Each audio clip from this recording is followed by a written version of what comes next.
Hi everybody, this is the Cricket Badger podcast. Each badger marks the track with its own scent. His black legs are short but very powerful for digging. The name badger probably comes from the French word bêcher, meaning digger.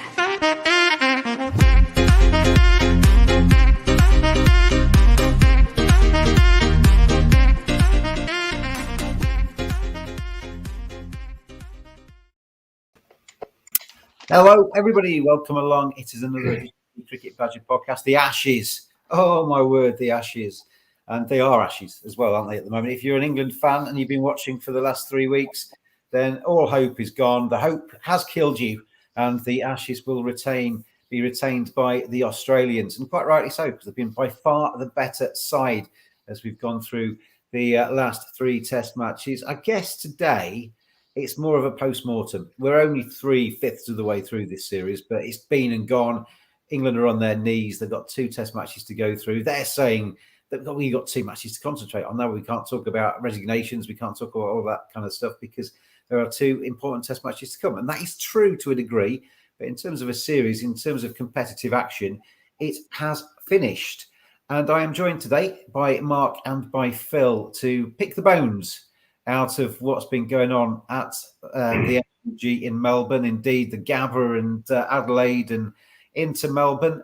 And I'm actually, gentlemen, quite angry today. I am fed up, I am angry, I am dispirited, I am disappointed. I think England have been shambolic. I think it's been an absolute complete humiliation.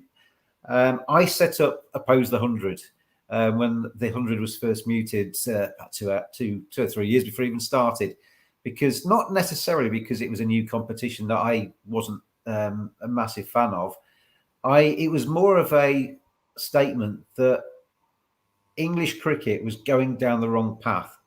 When you've got 2 showpiece white ball competitions, when you are prioritising white ball cricket over red ball cricket, when you are putting county championship cricket into the margins of the summer in April and May, and in late August and September, and even into October these days, when it's the hardest probably months to score big runs. How do you expect to get an English Test team where anybody more than Joe Root can go out there and bat for 6 or 7 hours and basically grind the opposition bowlers into the dirt? Because we're not building a system. We're not building county structures where the focus is on that. The focus is on a young kid coming into the game, for example, now is looking at what's available to him, what's ahead of him potentially if he's got any talent, and he knows, and it's a sad truth, but he knows that if he can hit 32 off 16 balls on a regular basis, he can make a lot of money.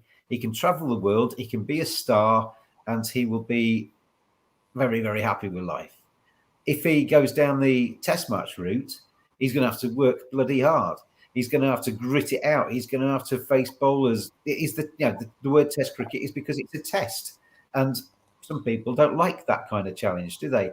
If you're a fast bowler, what is there for you? I mean, I've got massive admiration for Mark Wood because he's gone through injuries, but he still persists. He basically knuckles down and he bowls at 150k all the way through the Test match, regardless of what the potential consequences might be.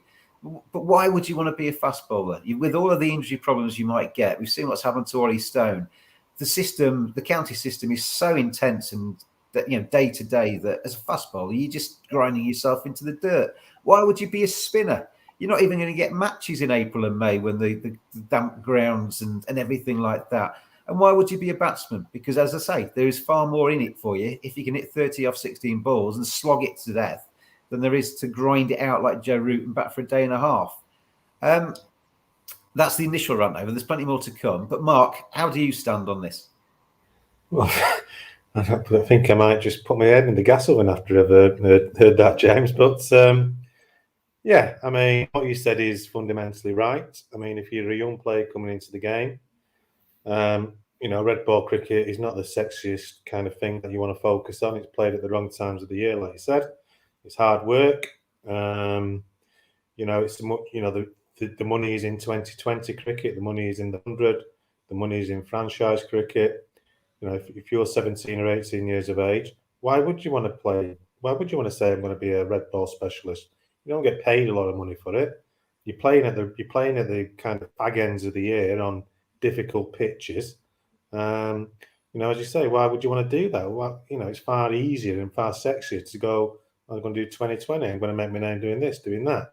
And that's the focus. And I think a lot of the discussion after the test match this week has been about how can we change that narrative. And that's very difficult to do. But it's also been about how coaches, initially with young people, are letting them focus their techniques from an early age on developing white ball skills. So fundamentally, when they get into the first class game, they don't have a solid basis or a solid technique. And if you don't have a solid technique playing first class cricket, particularly in England, you're going to get found out. And then they go and develop funky techniques like Burns and Sibley, and then they get found out again and again. They haven't got any base. And then you add in the temperament that actually it is easier to play one-day cricket. It's more fun. I don't have to train as hard. But I don't want about 5 hours at Derby in April, or when it's boiling hot at Old Trafford on a spinning wicket. Well, it does get hot at Old Trafford occasionally, but I don't want about 6 hours. They haven't got it in them. So it's temperament as well as much as anything else. But how you fix all these problems, I really don't. I mean, you talked about the batsmen. We haven't produced. Joe is the only batsman we've produced in 10 years. 10 years. The other good batsmen we've produced in the past, we've had people like Peterson, who's been a South African, so comes from South Africa initially. It's been going on a lot longer than just the last few years. We're talking 10, 15 years. And then you get people in the press saying, well, who could we think who's got a decent game to go into Test cricket? And the lad at Lancashire, Bohannon, he's talked about. I mean, 10 years, 15 years ago, he wouldn't have been talked about in Test cricket now. I think one of the problems, Mark, is that and it's not their fault, the guys that work on Sky in the Test coverage and the guys that cover England in the media, they don't see as much county cricket as you might think, some of them. Not all of them. Josh is a good player. But I mean, I think he's got about 4 or 5 centuries, and it's early days for him, isn't it? He needs to basically hone that and be hungry. Talks of as the next Ian Bell, he's the next cab off the rank, and that's how bad he's got. That we're talking about a young player who, up until last season, had actually struggled a little bit. Found his game last season. He's only got 4 or 5 centuries, and the average is. The thing as well, Mark, is if you come in early, and I'm all for, we've seen some terrific players have been picked young around the world. India are very good at that, throwing in a 16-year-old Sachin Tendulkar, knowing that he's going to be good enough. But if you come in early and young without a foundation behind you and a trusted technique, the moment you are found out on the international stage, you've got nothing really to fall back on, have you? You've got no experience of putting it right in the past, because everybody has bad trots and good trots. Phil, just before I bring you in, Adam has been on. He says, however, India have the IPL and a great T20 team and also a brilliant test team. We'll come to that in a second, Adam. And there's also a Facebook user saying, how can we persist with 18 counties when it is such an anachronism given our red ball talent pool? By the way, if you contact us on Facebook, stick your name on the end of your message, because it comes up as Facebook user, so it could be anybody. So it's always nice to have a name on the end of a message if you can. But Phil, it's difficult, isn't it? I mean, we've gone through a lot of the issues there. We could carry on for another 2 hours with various issues, on top of that. But how do we put this right? How do we actually get in England red ball cricket treated seriously? Because if you look around today, there is a massive outpouring on social media and in the press and stuff about how bad this has been and how embarrassed people are in England and how disappointing this is for the Ashes, that it's so one-sided and various other things. But damn well that when Australia come to England in a couple of years for the next Ashes, they haven't won in England since 2001. So that's a massive challenge for them coming to this country. There is an element of playing away is always difficult. But the disappointment for me, Phil, is that England have not been even in the races. They've had maybe a couple of half-decent sessions. Apart from that, they've been annihilated. Cheers for the easy question, James. So how do you solve that? It's beyond me, mate, because you look at everything you two have said so far is difficult to disagree with, but I think it goes beyond there's more to it than just the weaknesses in the county system, because we may well have a setup that's based on the short game, but so do India, and they've managed to generate a decent test team. Australia have their emphasis on the Big Bash, etc. It may well be that the difference There is a here is, conversation going on in Australia along exactly the same lines. yeah, but I the think Big Bash cricket. is taking their summer months and marginalising the Sheffield Shield. Well, I think the attempt to try and make Test cricket more alluring was the World Test Championship, wasn't it? And it did, but there's still only 3 nations that really care, as far as I can tell, about Test cricket. And whilst there are only 3 Test nations that really do show an interest, it can't financially succeed, because, and though I suppose the benefit is that one of those countries has a population near 1 billion, if not over 1 billion, and therefore, in theory, that's a lot of people that might be prepared to pay to support the sport worldwide. But it's Would you, as an extraordinarily England difficult. fan, Phil, take winning the Ashes above winning the World Test Championship? Oh, good God! It's not even a contest. This is, for me, the premier trophy that we compete for as a cricket playing nation. I'm not overly I enjoy winning, or competing well in T20s, one day international World Cups, but this is the one that matters. And I suspect if you ask the Australians, even they would say this would be the one that matters as well, though perhaps coming from a position of dominance, it's easy to diminish its importance. But I mean, but it's true though, isn't it? I mean, when you're growing up in England, when you're growing up in Australia, and this is hard for some Indian followers of mine to understand sometimes, I think, but you're honed, aren't you, to basically if you got any ambitions to ever play the game, I did, was never good enough.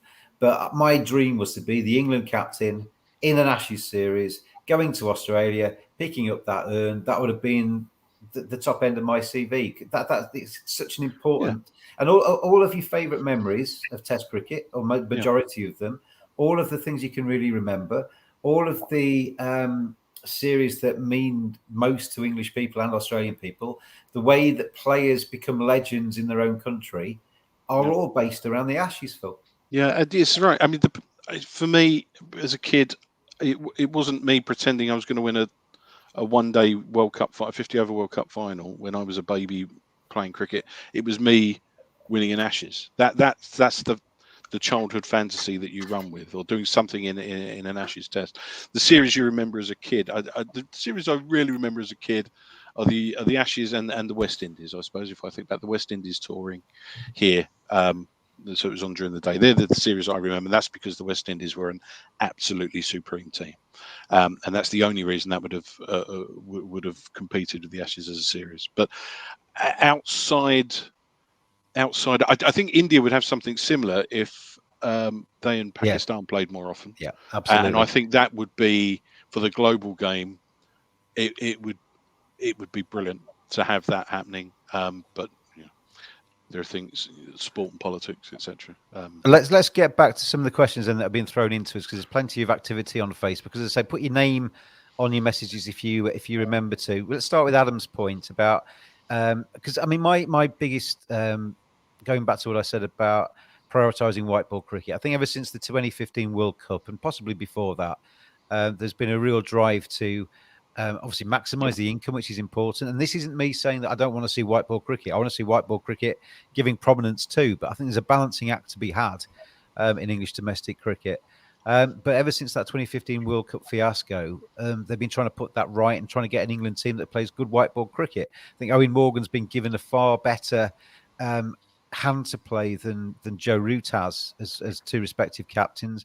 Majority of the time he's got the teams he wanted, particularly during COVID, whereas Joe Root's had the rest and rotation, and which I fully agree with, has hampered the Test team though far more than the white ball team in the run up to the T20 World Cup. And we've put our eggs in that basket, in the white ball basket, and red ball cricket, both nationally and domestically, has suffered as a result of that. Now, as Adam says, India have got the IPL, and they've got a terrific T20 team, and also a fantastic Test team. what my response to that, Adam, would be that yes, they have all of those points are correct, but they play the IPL in a part of the calendar where they haven't got a first class. The first class fixture list is played outside of the IPL. It's not played at the same time as the IPL. You've got 1.4 billion people. It's their chosen sport. It's second only behind religion in India. You're always going to get 1.4 billion people wanting to play test match cricket for their country, and so therefore it's a slightly different kind of situation. And I think, as English people, we can only look at what's right for England. Mark, we need to make sure that the domestic game in England is fit for purpose, both for white ball and red ball. Yeah, we do, and at the moment it's not. And I think the other issue is that actually, as a nation, we play far more one-day cricket than other nations domestically. There are far more games. I know the Indians have got the IPL, but actually, in terms of all players involved in cricket, we have far more competitions than other countries. And I think that's obviously an issue. I've not got the stats, Mark, but we've played more Test matches in 2021 than any other country.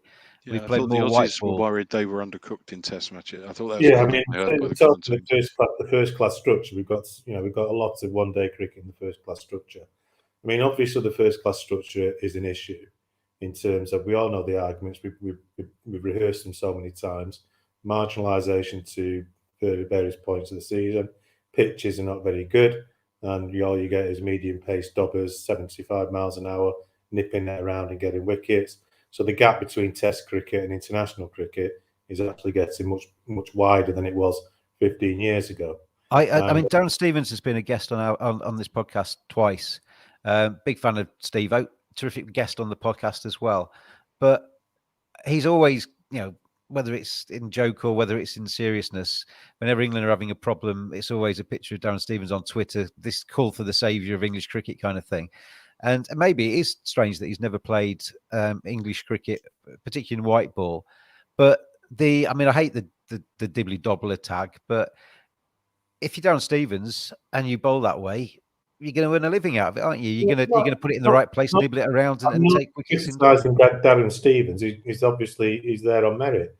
But what I'm trying to say is that at the moment, the way the county pitches are in April and May, the way the focus is, players like that are thriving, aren't they? But if you put Darren Stevens into the England Test team in Australia, I don't think he'll thrive quite as much. Obviously, he'd get battered.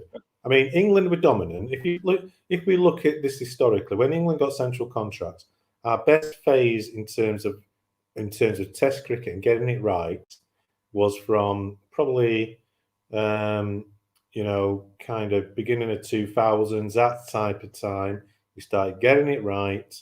We started having central contracts. We played first class cricket on good wickets and produced good players. And if you look at the stats about how many players got 1,000 runs and averages and which players come through, that all confirms it.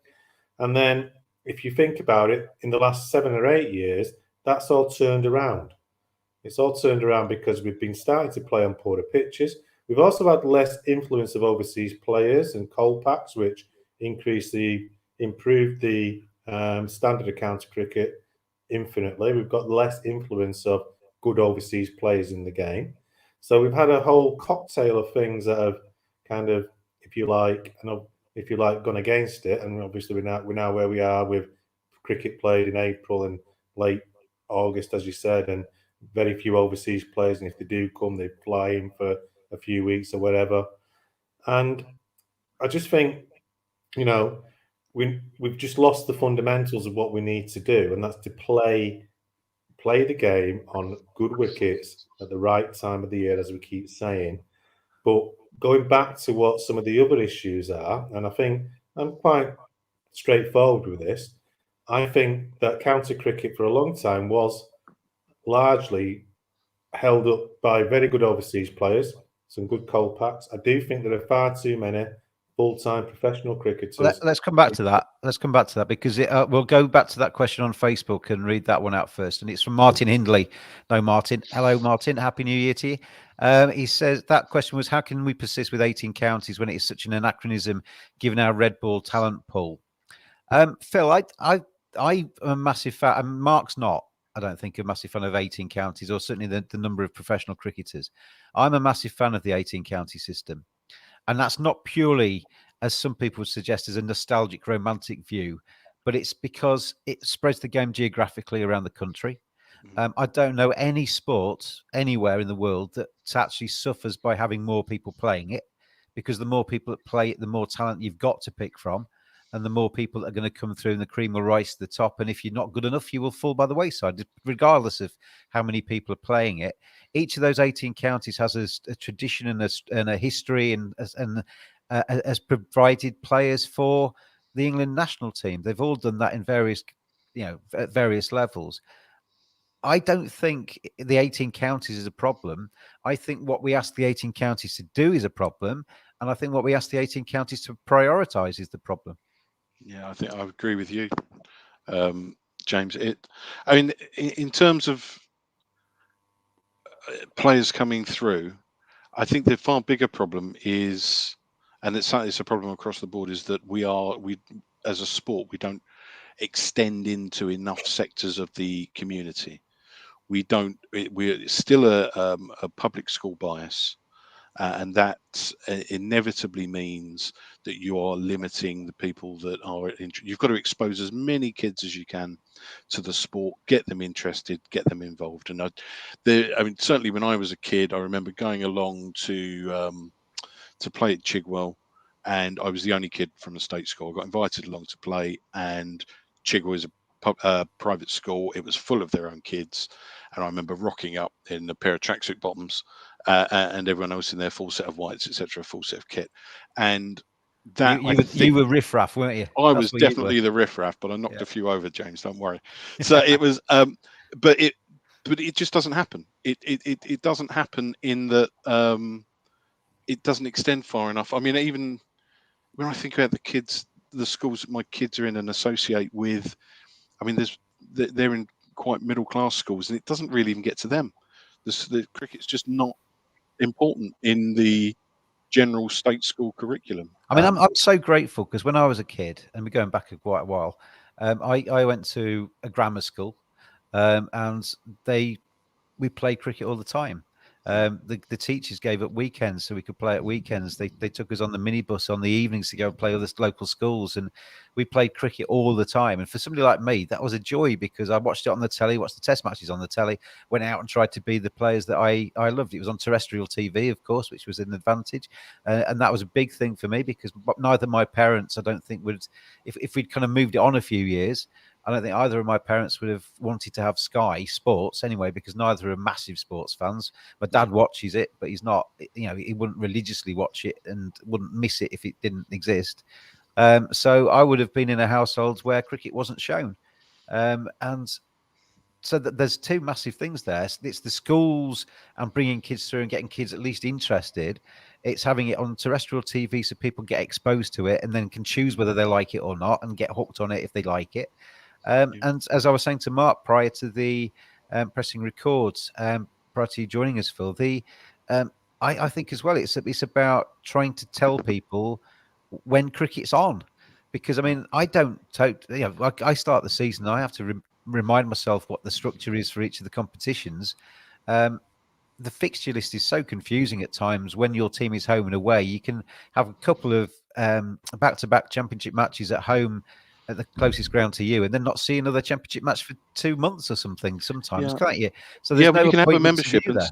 if you work, you just don't get to see any first class. There is literally no point to me having a membership in terms of watching cricket, because the only things I have time to go and watch are the T20s anyway, because they're in the evening, or they're fitted around the working schedule to try and get people through the door. First class matches are shoved in where it's convenient. And and as we've established, Phil, you're riff-raff anyway. So I'll go to somebody I'll go to somebody at the other end of the social scale. Mark, I know that you're an advocate of having fewer players. You've heard what I've said about that. Martin's come back on again and he says more people play it, but at a semi-pro level. Look at Welsh rugby as an example of that. I'm reluctant because I think there's room to. There's nothing wrong with being a journeyman county player and playing county cricket and never having maybe the chance to play international cricket. We see footballers playing in Division 2 who are never going to play for England, but they're playing football. I don't think we should compare cricket with football. But it's the same kind of principle. What is wrong with being a Lancashire player who loves playing for Lancashire, loves his cricket, gets on well with the members, but he's never going to touch the English national team? Well, I'm not saying there's. Look, we interviewed Robert Croft, Stephen Croft earlier on last summer. You know, he's a great professional and he should always have a full-time contract. So I'm not talking about professionals like Stephen Croft, who actually has got quite close to the England side in the past. But I think we have to find ways of making sure that the best play the best more often, because only by challenging yourself against better players do you actually get better, and you've got to challenge yourself on better pitches. I've seen too much cricket. Unlike Phil, I mean, I do have a job, but I've managed in my jobs to watch first-class cricket now since God knows when. So I do watch a lot of first-class cricket. And, you know, I see a lot of cricketers, not just in this generation, going back to the 1980s. I'm not talking about just now. I see a lot of them just making their way, doing what they need to do. And I just don't think they're improving the standards. And I think it's unfair. I mean, the other issue I've got as well is that a lot of young guys get put on, and young women probably increasingly as the female game gets more professionalised. But a lot of young people get put on professional contracts. They think they've made it, and they're finished at 23, 24 with nothing really to go to. Is that really fair? I think you really should have to earn a full-time professional contract. And I would put a cap. If we don't reduce it for counties, fine. But I would put a cap on how many full-time professionals they could have. I wouldn't be against that. I wouldn't be against that at all. And in this current financial situation that everybody faces themselves with post-COVID, there's probably common sense as well, isn't it? I could name names on here, but I'm not going to do that because it'd be absolutely wrong to those individuals. Yeah, but we all know players who've moved across counties. We all know players who've had previous jobs who's now come back into a county.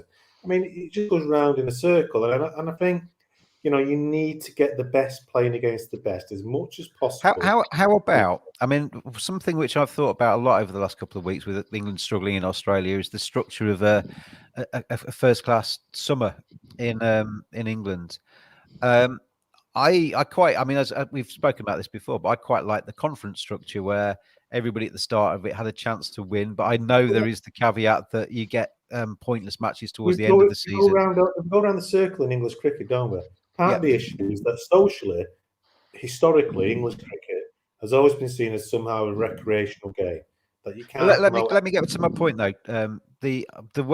What I've settled on in my head as being a really positive way forward, because I think as well. I mean, I take your point about reducing staff at clubs. I also think. I think there's too much cricket. You've said it already. Internationally and domestically, there is too much cricket. When I covered cricket home and away with Yorkshire, I had 3 days at home. I think you're either travelling to the next game or you're watching them play. And how you get the best out of a player isn't basically working him to the quicks of his toenails, is it? You know, you basically got to try and keep them happy, try and keep them fit, and try and keep them fresh, and that's good for everybody. It's good for the player, and it's good for us as spectators because we're seeing players who are actually up for the challenge rather than thinking, "Oh God, it's just another day." And I think maybe the way forward is to have 3 divisions in the county championship. Have a top division of 6, a second division of 6, and a third division of 6. Promotion and relegation. You play 10 times. You play everybody home and away. So you have 10 county championship matches a season. There will be people watching this saying, well, I want more than that. I need more than that. It's for my membership and all that. But what I would do is not actually have county championship matches in April. Have friendlies in April where Yorkshire and Lancashire might not be in the same division and everybody wants a Roses match. So if that's the case, play Yorkshire and Lancashire in April. And do it then, and have that as a pre-season friendly kind of mentality, rather than actually something that's going to count for points later. I think that's a really good idea.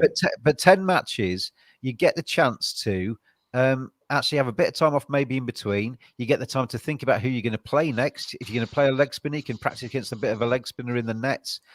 One thing Jason Gillespie said to me, and a lot of overseas players have said to me when I've asked them about how they found county cricket, they say, well, they love it, but it's a treadmill and they never get to think about the next game until they're actually on the pitch. No, you can't. And if you're a spectator, when you're watching all the time, you go from one game to the other. I mean, I did it when I was a student. I mean, I watched Lancashire one season. I watched every day at Lancashire. There was times where I didn't even know where I was. You know, I was going from Cardiff to Old Trafford, you know, where are we today? So I think I actually like your idea of, you know, that idea of 3 divisions, 10 games. I prefer 12, but 10 I can go with. If it's played at the right time, like you say, you don't want to be playing in April and what have you in May. You want to play at the right times of the year, because actually, you know, what you could argue with that is that if you really want a professional contract and you want to show who you are, you've got those warm-up games in April and May or whenever they are, where you can pick league cricketers and have them in, you can trial them, you can see what they like, see what they're made of, you know, so you can really make sure that you are taking on the right people. So I like that idea, and I think we should, you know, be using that a little bit and thinking about how we can, you know, not so much cull staff and make people redundant, but it's about just getting the right quality and then using those windows, as you say, at the beginning of the season, maybe at the end of the season as well, where we can look at and we can put league cricketers into a county game, see how they get on, see how they perform, or those young players who we're thinking about giving a contract to, and see how they get on, see how they perform before we take them up to that next level. Because we do, you know, whatever we say about cricket, it's never going to compete with football in the UK. Yeah. Like cricket in India is number one. We have got a shrinking talent pool, and we do have to do more with state skills. We do have to do that. Whether that'll ever work, I don't know. Young people, I work in education. Young people have a myriad of distractions these days. I don't even know if it would work. But I mean, it's always worth trying, of course. But we need to get the quality right, and obviously the participation hopefully follows. But we need to get the quality right, and the quality has to be playing the best.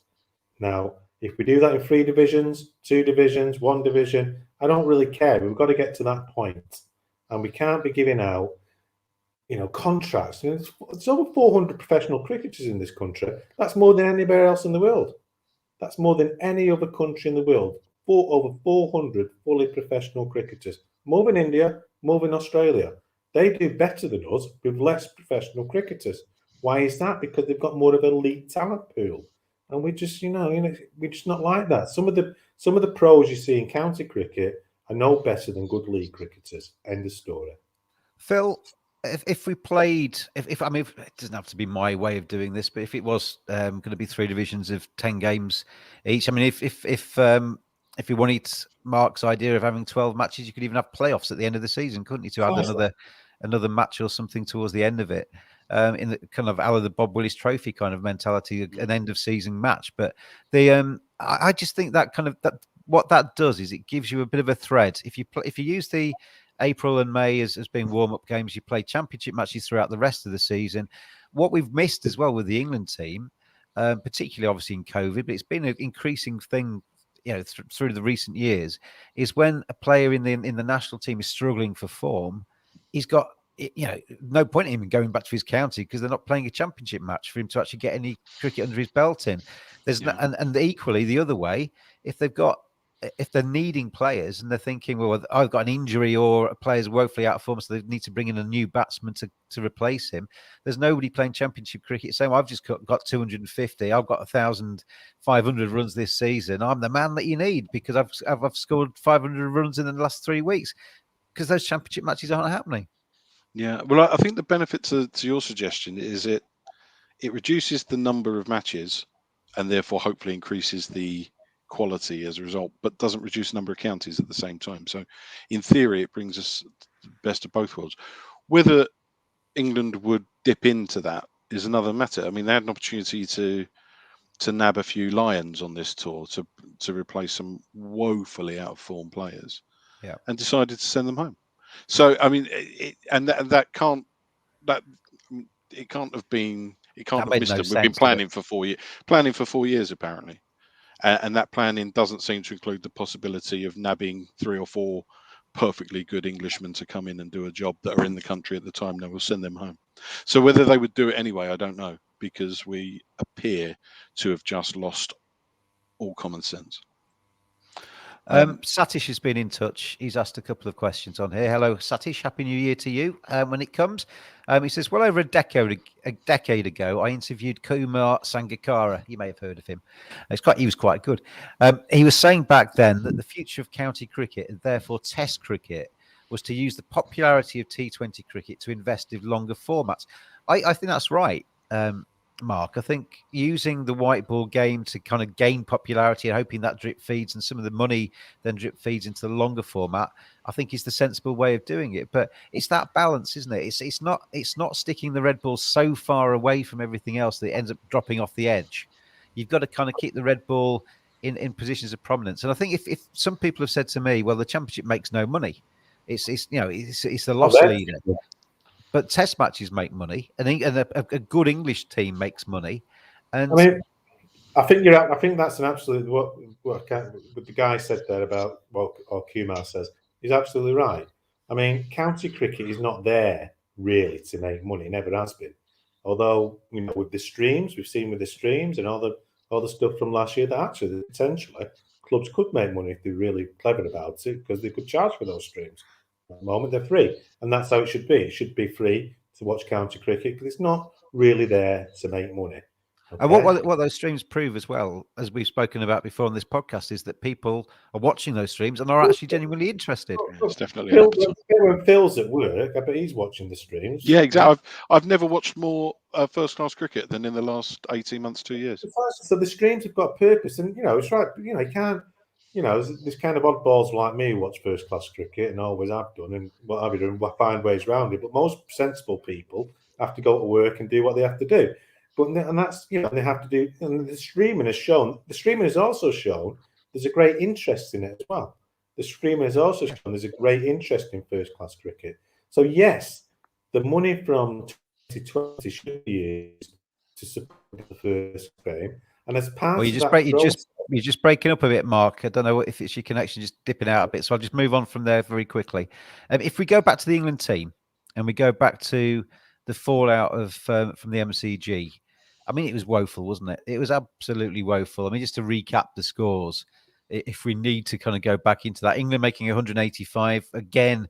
A poor score in the first innings. Joe Root making a big thing of the fact they wanted to go big in the first innings, have failed to do that each time. Australia only making 267, which wasn't bad. And England, I thought, bowled quite nicely at times during Australia's innings. But then England being bowled out for 68, that last hour on day 2, basically knocking the legs out from underneath England.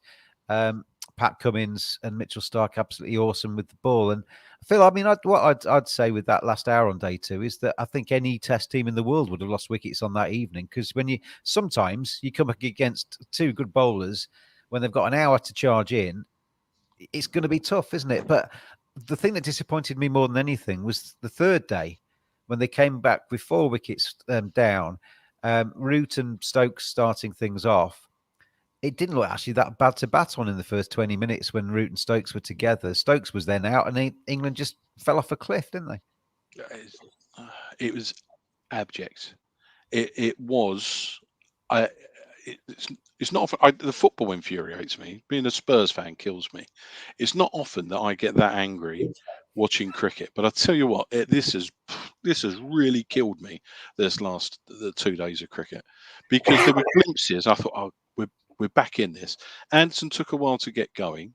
He took even on the second day. He took 3 or 4 overs where he was bowling around the 80k mark, 88 mph mark, and looked like he wasn't going to be threatening. And then once he warmed up, he was fantastic. But the batting is so supine, is so disappointing that it's difficult. I mean, if you stuck me in there, no one could get angry at me getting blasted out by someone like Mitchell Starc, because you look at me and say, well, you're not capable of defending yourself or your wicket, so I'm not going to get angry at you. But that is the best we've got out of 400 professional cricketers that cannot block out a session. I nearly said to you lot in the text on the day before, I wonder if we'll get into session 2. And I didn't put it in the session because I thought that would be unnecessarily negative, and I was quite frightened it might actually come true. But the not being able to make 40 runs in a session with 6 wickets with your 4 best batsmen coming in is an absolute disgrace. Oh, I'm so angry, James. It's untrue. It is difficult not to really rip into people, and it's not so much people like Crawley, because I think we're asking too much of him. But there are certain players. Johnny Bairstow, I tell you what, he would cop it if I was in that team. Some of the shots I sent a text last night saying he's looking like he's trying to end the game early, because all he had to do was get his head down, and we know that boy can bat. With nothing else, he just needed to apply himself. Some of the wickets were an absolute disgrace. His wicket was a disgrace. I know the bowlers are not meant to come in, but Ollie Robinson genuinely looked like he was trying to get out as quickly as possible. It was. I'm struggling not to turn this into an 18+ podcast at the moment. I'll tell you what you look at England's batting order, and I mean the squad selection initially I think leaves a lot to be desired. They'd obviously made a decision they weren't going to play any debutants in this Ashes series. That, in hindsight, looks like a terrible choice. And as you said, the Lions went home when they could have maybe kept, even if it was just 3 or 4 of them as a bit of a backup, wouldn't have been a bad thing, and let the others go home. But Ben Foakes should have been kept, and maybe a batsman and a spinner or something like that.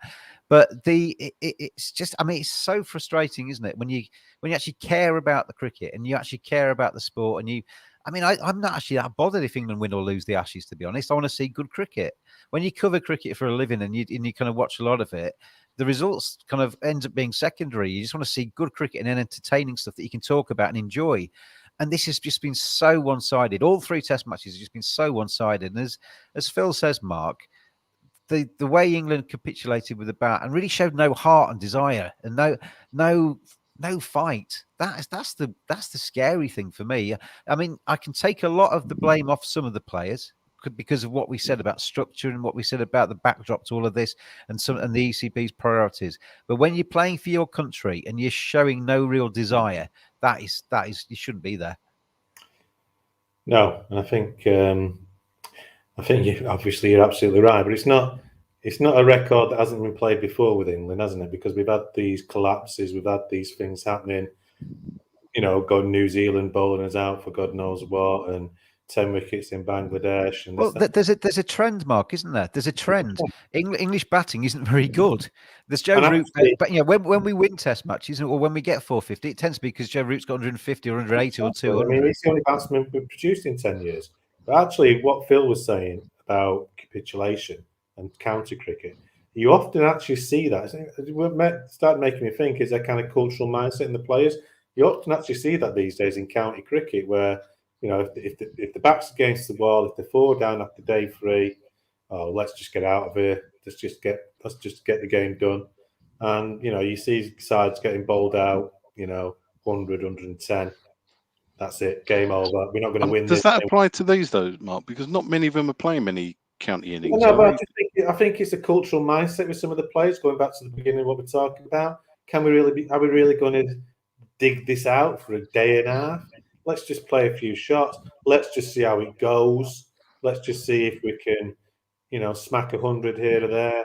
Because I'm not going to bat against Mitchell Stark and Pat Cummins and whatever for 5 hours. This is not going to happen. I'm not going to bat that out. I mean, you can argue that Butler tried to do it in the last Test match, and then he seemed to in the first innings had a complete brain phase. But generally speaking, when we get to the end of the games, it's like we're going to lose this game, guys. So, and if you look at the margin of kind of defeats for England and other countries, they're getting larger. 200 runs an innings, and it's not just England; it's everywhere. It's not. We haven't got loads of close games, and England's record in Australia since 2010 has been shocking. And we said at the beginning, Australia. Let me just at this point. We said at the beginning, Australia had not, won the Ashes in England since 2001. They retained him the other year, but they've actually performed a lot better than England and Australia in terms of wins, competing, and so forth. We've been shocking. Absolutely, yeah. I mean, when Australia lose in England, the exciting test matches, when England loses, have lost this time in Australia, it's been absolute abject, hasn't it? It's been shambolic. It wasn't for Ben Stokes at Leeds. Yeah. England lost that. England would have lost that series for that freak innings and what have you. Phil, you're an Essex fan. Chris Silverwood is the head coach with England at the moment. I watched his interview after the play yesterday, and he was just kind of dealing in kind of cliches, really. And he finished with, even now, there's positives to take from this. And I felt like reaching into my TV and grabbing him by the neck and saying, Chris, there is absolutely no bloody positives in losing by an innings and however many runs when you just, when all Australia scored was 260 something. There's no positives to take from this at all. Is he a man on borrowed time? Well, I think he must be. In terms of what he said about selection for the first few tests, I'm wondering now if he knows full well the extent of the problems, because and I think we said it in the last pod, there was no one to come in. You parachute Crawley and Bairstow in, and it's not, you could drop Lawrence in. It's not really going to improve things. But I mean, he selected the squad, didn't he? He gave he himself no options. Yeah, he did. Look, in terms of what he can do to the cameras, I think you can go out there and hang people out to dry. I'm not sure that's a particularly good man management style. I'm hoping that on the inside there has been some true nuclear bollockings for people, because we've come to the point now. I know. I don't think Joe Root's got any left. Well, yeah. Well, he can still be able to dish a few out, because somebody, it's gone past the stage of being nice now. It's gone past the stage of pointing out the positives. If England don't learn to leave on length soon, I suspect you could teach a team of under 18s to leave on length and learn quicker than these professional elite English sportsmen at the minute that still cannot work out where a short ball is on a pitch of 22 yards. And it's excruciating to see some fairly basic, what appear to be fairly basic standards. And I appreciate I'm preaching as someone who couldn't possibly perform at that standard myself, and I take that pinch of salt with everything I say. But as the elite of what we've got, believe that. There's that 10,000 hour rule. I'm sure if you were given the time and the proper coaching, you would be a star. Maybe. But I mean, there seem to be some fairly fundamental basic lessons not being learned. I mean, I saw Chris Silverwood as well, Mark, say they asked him about Joe. I think they asked him about his future and various other things. And he said it's not time to think about that. Now's the time to start working really hard for the last 2 test matches. No, that again, I mean, it might be clumsy words, but you should be working hard right from the start of this, shouldn't you? Yeah, I think sometimes they don't help themselves with some of the phrases they use. And as Phil says, coming out after a defeat like that, you're on a hiding to nothing on an interview, because you can only speak in platitudes, because you don't want to hang anybody out to dry, and you end up looking stupid. But for Chris Silverwood, it's almost like he's got to kind of fight for his job now, and it's a lot of the time with social media, it's a public forum that'll end up kind of keeping him in a job or losing it. He's got to look like he cares, hasn't he? Yeah, I mean, the type of stuff he came out with is stuff that you kind of heard in The Office or something like that, like 20 years ago, the comedy program. I mean, it's kind of, it's just management platitudes. And I don't know with Silverwood. I mean, it goes far beyond the coaches. My beef with Silverwood and Root is, as we said in the last podcast, they've got this structure now with Giles where they're all encompassing. They're all kind of there. They've got the total power. So they have to have total accountability. I mean, the only time, strangely enough, when an English, when an English Supremo had that much power was when Raymond had it in the mid-90s, when he was kind of doing everything. And he demanded that, and they took it, obviously, after that finished, they took it off him because it didn't work, did it? It precisely didn't work with him. He didn't have central contracts and what have you, and he had a difficult hand played to him, but it didn't work then, and it ain't going to work now with these guys. There's two other people involved in this. There's three people that are getting two people that are getting all of the criticism, and one person I think is hiding a little bit from it. Chris Silverwood, we've spoken about a little bit there. Joe Root's obviously is captain. I feel for Rooty because he's captaining a side that's frankly not good enough. I know, Mark, you think he's probably not stern enough and strict enough and strong enough. There's maybe that argument, but I think he's captaining with his hand behind his back a little bit. He's captaining with the hand behind his back. But actually, when it comes to crunch moments in certain games, he's come up short. I'll always go back to Lords last summer. Yeah? I will always go back to that first session at Lords. That, to me, encapsulates Root as a captain. Okay? That side. I mean, if I was Rooty, I think I'd have probably had enough by now. Looking at his face after that match, his cycle is gone. His cycle is obviously. But he looks like he's been beaten by it now, and I think it's probably time for him to just concentrate on his cricket and spend a bit more time with his family. The other person I wanted to talk about was Ashley Giles, because Ashley Giles is actually supposed to be the boss at the minute. Ashley Giles is supposed to be the director of cricket. He's effectively abdicated his responsibilities to Chris Silverwood. He's given all of that power to him, so he's basically in the firing line. Ashley Giles, he's very quiet. You can guarantee if England were 3-0 up, we'd be seeing Ashley Giles on everything. Ashley Giles is nowhere to be seen at the moment. Ashley Giles, if you look at that coaching setup that England have at the moment, they've all either played for Warwickshire or been teammates of Ashley's at some stage. There's a lot of nepotism involved in all of that stuff at the moment. I'm not saying that they're bad coaches by any means. Pop Welch, I think he's I know him a little bit, and he's a terrific bowling coach, probably the best on the county scene. No objections to some of them having jobs, but surely, and I've got no objection with Ashley Giles appointing people that he trusts and knows. That's not an issue.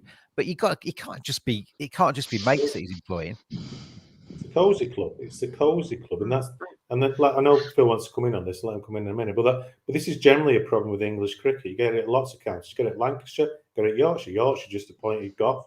I know there's debate about without even a process. It's the cozy club.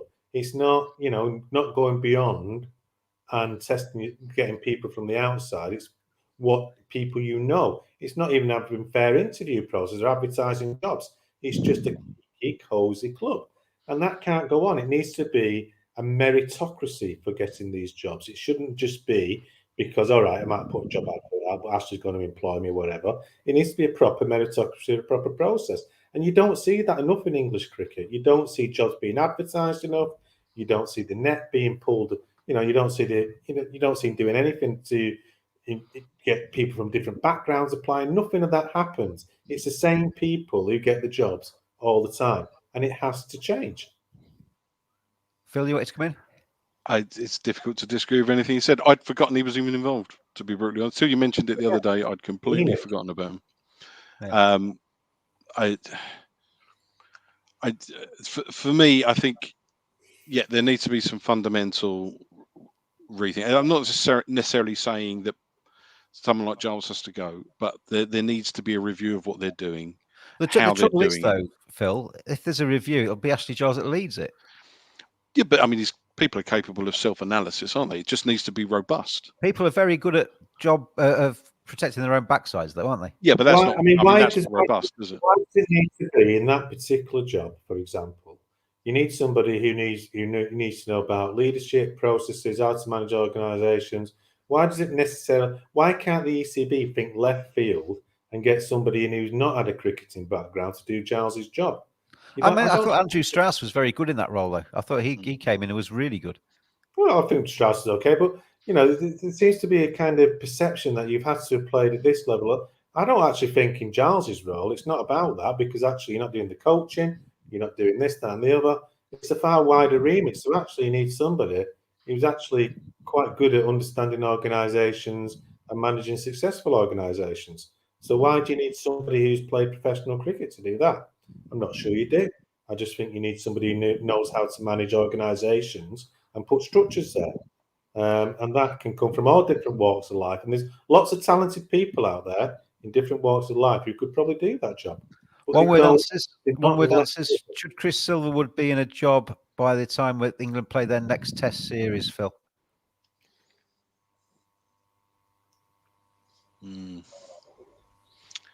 For those listening to this podcast, this is me. Screwed his face up and he's thinking.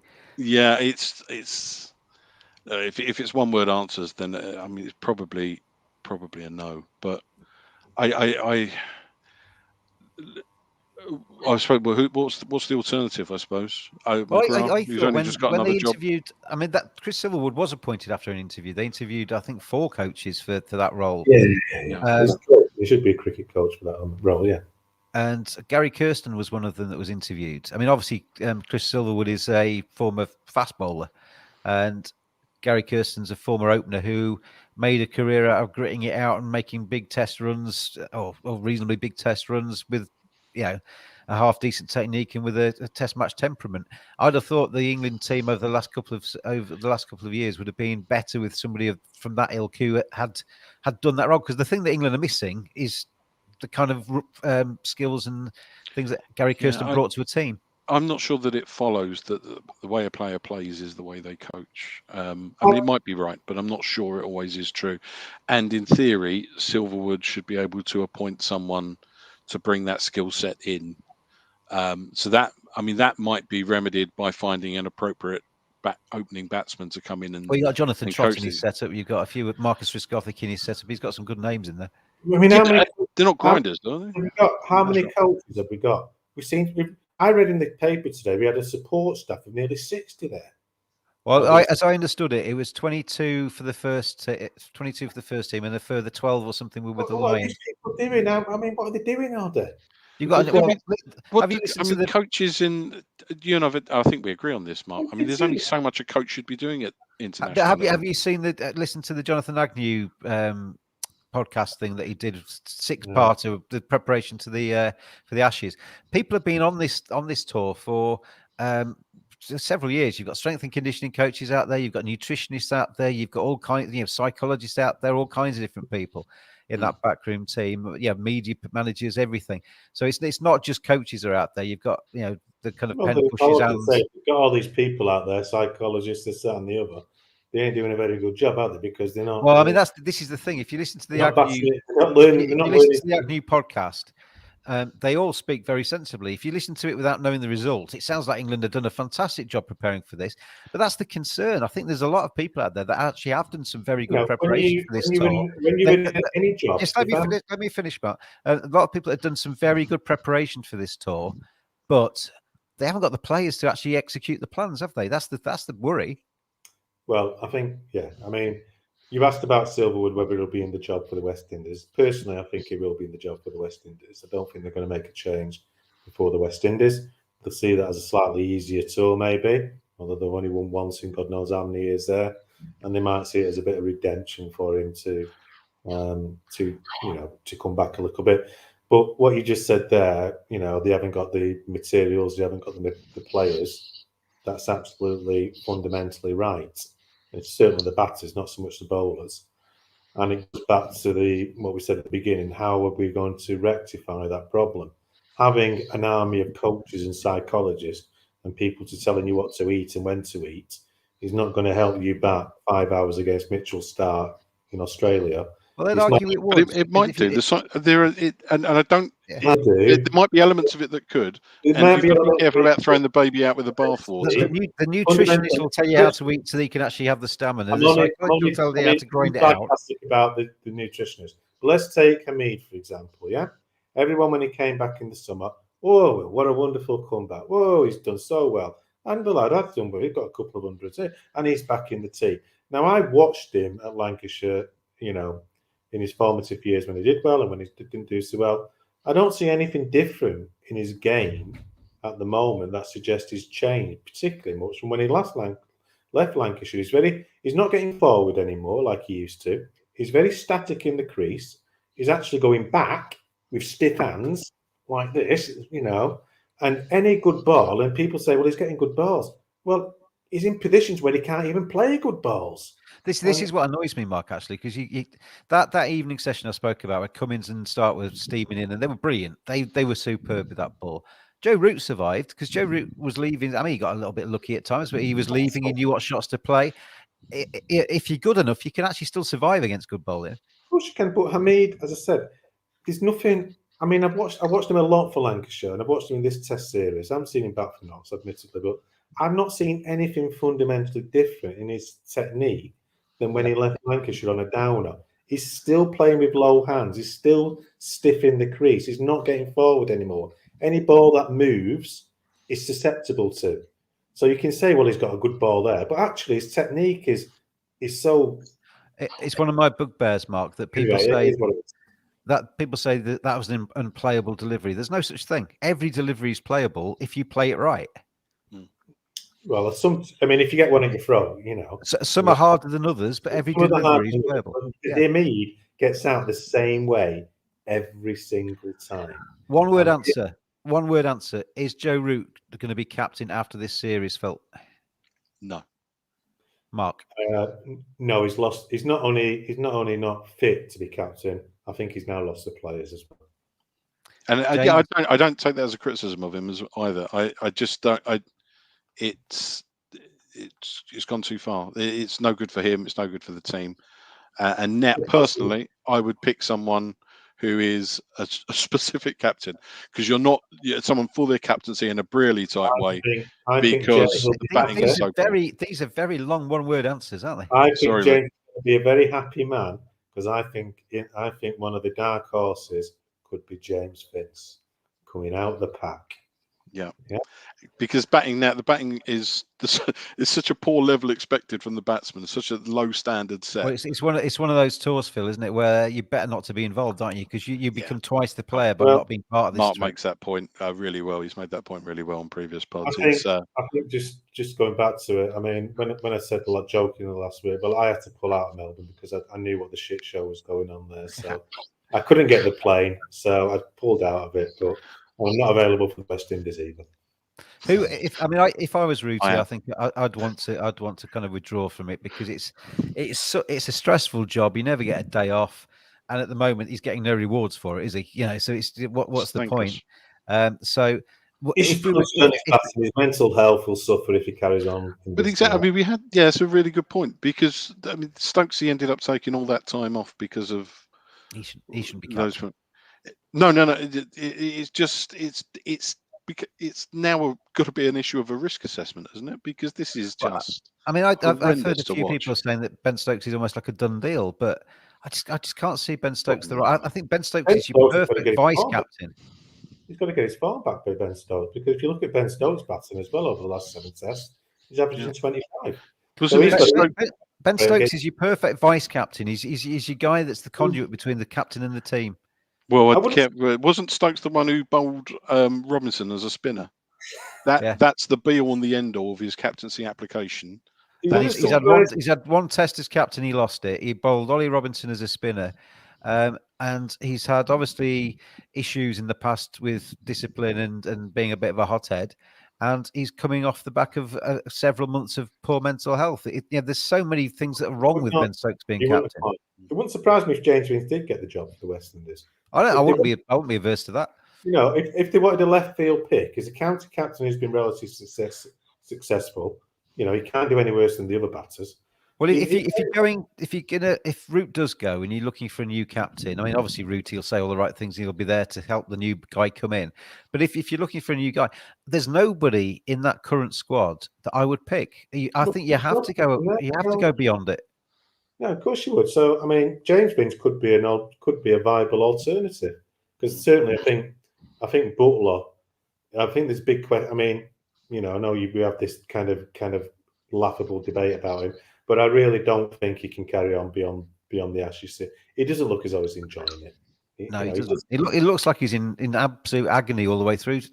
He can't be enjoying it. He needs a break. He needs a rest. Is it me missing it, or is he the quietest wicketkeeper? He wasn't always.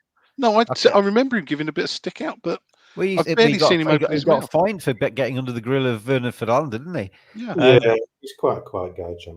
But at the moment, he says nothing. Because it just looks like it's a task for him. He's not enjoying that at all. So I mean, it's going to be interesting. I mean, so you're going to go with James Vince. Would that be your pick, Mark? Well, it wouldn't be my pick, but if I'm going to go, what would be your pick? Oh God, I've absolutely no idea. This is the problem, isn't it, with this debate? Because there is no obvious. If I had to have a pick, I would probably look at Vince, because at least least I know he might get some runs. And at least Well, let's you know, create a short list. We've got James Vince who's on the short list. Phil, have you got a suggestion? Not really. No. I mean, the more I think about Vince with his having played before, he must have learnt from that experience. He's got a few tests under his belt. He's seen how hard it is. He is an experienced captain. He's well travelled, and I think he's well respected, isn't he? I get the impression he is. So I think I might agree with you, James. It would be. I'm assuming that's your view because of the I like Vince Appreciation Society you set up. If we're making a short list, James Vince goes on it. I'm not giving him the job just yet. I'm sticking Tom Abel on it. I mean, I know, Mark, you've got opinions on Tom Abel, but I think Tom Abel's obviously been given the job as a young man at Somerset for a reason, because he's got he's got it between the ears. I think he's a good enough player to make a fist of Test cricket, even if it might not be as a genius batsman. I think he's got a good enough game to be there. I like him. Yeah, Tom Abel, he could be on the. I mean, he hasn't played any international cricket, but so what? Yeah, I mean, he could be on the shortlist as well. I mean, we're basically picking at straws here, aren't we, to a large degree? But the third person on the shortlist is me, because I might, if we're going to have this fantasy shortlist, I might as well be on it. It's the closest I'll ever be to be England captain. Well, I tell you what, if the ECB, I'd do the job. I'd do Ashley Giles' job for free for a year, and I bet I'd do a better job than him. So if you're out there, the ECB, Tom Harrison, I'm here to be hired. A free hand, yeah? Free. You can hire me for free. I've watched county cricket since 1978. You know, you don't tap into these ideas enough. I'm here to do it for free. Well, I've watched county cricket since 1977, so I've got 1 year on him. Well, there you go. You can do it for free as well. So. Gentlemen, I don't think we're going to actually be able to appoint an England captain today, and I wish Joe Root well, because I think I know Rooty from my time at Yorkshire. He's a terrific fella. Whatever your opinion is on his captaincy and on his abilities to captain the side, it's honestly, it must be horrendous. He's had a fantastic year with the bat. He's doing his best, and yet the team around him have just let him down, haven't they? Yeah, that's terrible. Again, you got to caveat that by there are people being asked to perform above their standard, and as angry as we get, or as angry as I get, I look at Crawley and Hamid. Zach Crawley. I said on the last podcast, it's wrong and it's unfair on Zach Crawley to chuck him in at the MCG and expect him to suddenly hit the ground running when he hasn't hit the ground, hasn't been running for a year, and it was just unfair on him.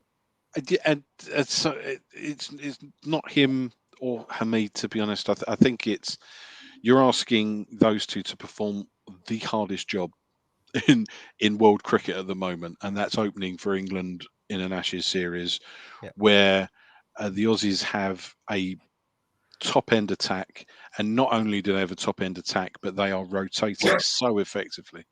They're bringing in their horses for courses, and they can lose come-ins and bring in someone to perform. They can bring Boland in for a specific test. I'll tell you Richardson's 5 foot. They are outperforming us. Boland will never get an easier 6-fer than that, though, will he? Well, no, we did obviously make him look like a world beater yesterday, but all he's got to do, he put it in the right place, and that's all we wanted our bowlers to do. He did it, and we chipped it up. He's played 80 matches. He's got 270 wickets. He's not exactly gone. He's not. He's basically a good county bowler, isn't he? And he basically ran in, put it in the right place, and got 6 wickets. Yeah. Well, good luck to him if he can do it, and he gets England giving him a few helping hands. Then it's a couple of days that he's never going to forget in terms of his career, becoming the second Indigenous Australian to play Test cricket for Australia as well. It's a big moment, because the medal he got was of Indigenous descent. I didn't quite understand it, but it was a very nice moment in Australian cricket, and fair play to him, Scott Boland. He will never. I mean, I think Pat Cummins was doing it on purpose, but moving from third man to fine leg to getting me a cheer every time he arrived on a new boundary edge. He enjoyed that. I think Scott Boland. They were very good at looking after their bowlers yesterday. After every out, I mean, it was getting on my nerves in the end, all the bum touching and back. Patting of backs, but they were looking after their bowlers yesterday, keeping them turbo. Did you see that, Mark? I didn't see that. Perhaps I didn't see any of that either. Are you you did. sure At the that end of it was all coming over. Yeah, Are you sure you thought hadn't fallen asleep and that was a dream? it might have been. I often do have dreams like that. So. Gentlemen, Mark and Phil, thank you very much for joining me. As always, I'm sure we'll be back between Test matches 4 and 5, hopefully with. I'm not sure the good news is possible. Even if England win, it's too late, isn't it? But let's find out. Let's find out. Thank you for watching and for listening, everybody out there. It's been a pleasure to have you with us as we've gone through the Ashes tests, even though sometimes watching the Ashes hasn't been the pleasure that we were hoping it would be. Mark, Phil, thank you very much. Thanks, everybody out there, and we'll see you again very soon indeed.